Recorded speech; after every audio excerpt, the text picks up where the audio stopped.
everybody. How y'all doing? Let's do a review.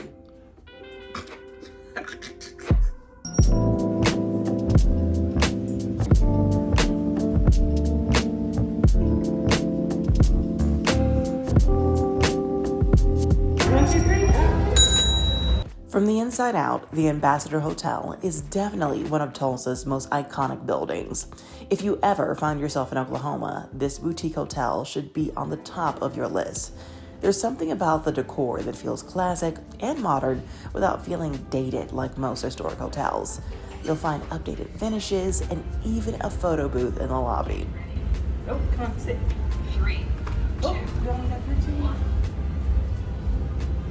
Oh, we gotta look there.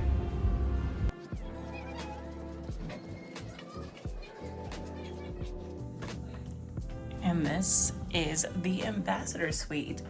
Okay, this is pretty nice. I'm not mad at it one bit. Okay, so let's start here.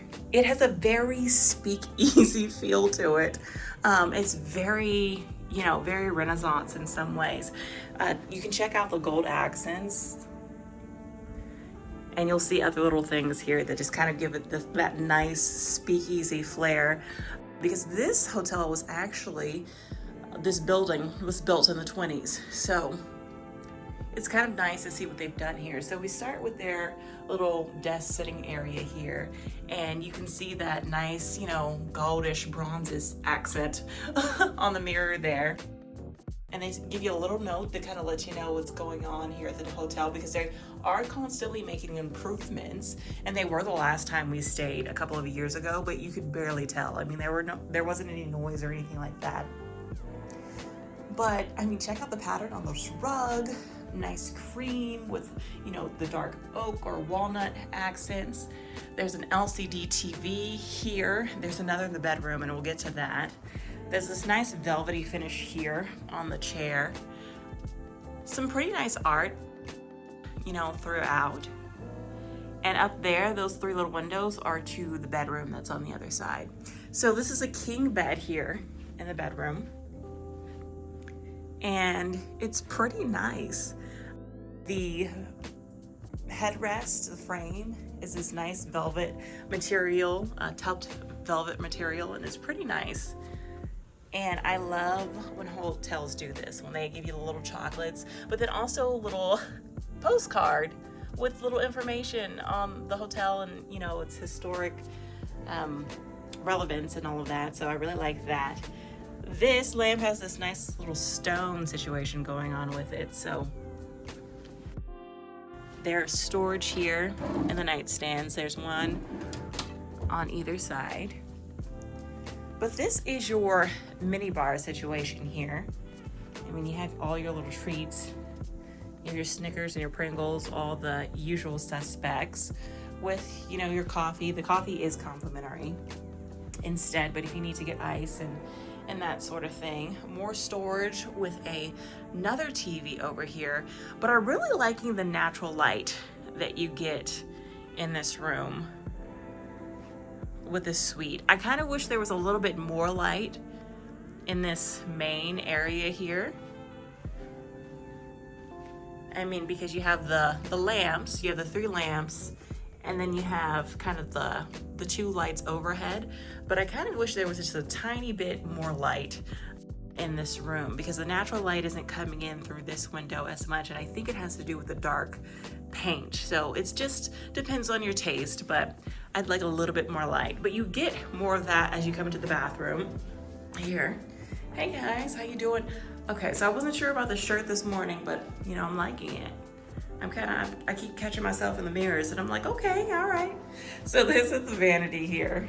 And so you get more of that nice art. And I'm liking the pieces that they picked. It really does add. It doesn't feel like they just chose some art and put it on the wall. So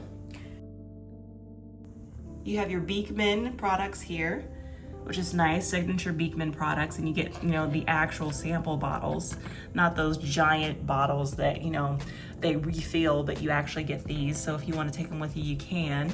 You have your makeup remover, a vanity cat, some Q-tips, and cotton swabs. So you have a kind of a little bit of a kit here. And then you have your closet This is one of 2 closets.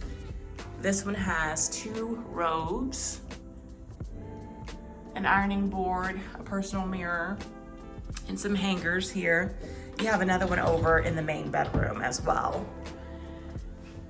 So then you have a full-length mirror here on the door, just in case you need to kind of check yourself out after, after getting ready.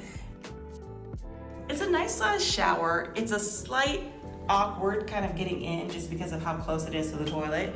But you know, you can do what you need to do. But I do like the tiling and everything and the art. And I will say that the room is really clean. There's a little sticker there, a tamper sticker to know that that's a new roll. And you have this one encased, your backup as well, so it's not out in the air. But I'm also noticing, look at the detail on this wallpaper. That's kind of, it gives a nice little, you know, feel to it. It's not just a regular painted wall there. And so I will say this hotel room is pretty clean. And you know, it's nice. It has what you want. I mean, I will say that for a suite, I would like it to be a little larger, but it is nice. A little larger and a little brighter in this room. Now, while this hotel has been reimagined, it hasn't ventured too far from its past.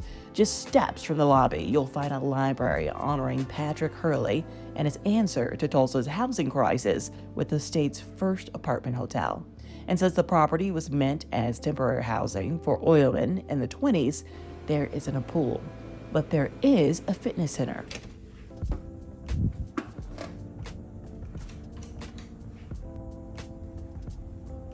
And if you're hungry, there's the chalkboard for brunch, lunch, or dinner, which brings me to one of my only cons for this hotel.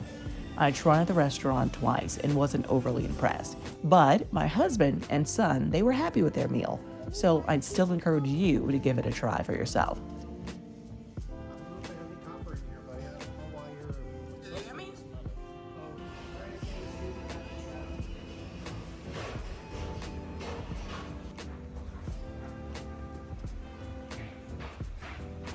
Now that's all for this property, but come back for more realistic luxury reviews. Click the bell for notifications and please like, share, and subscribe. Until next time.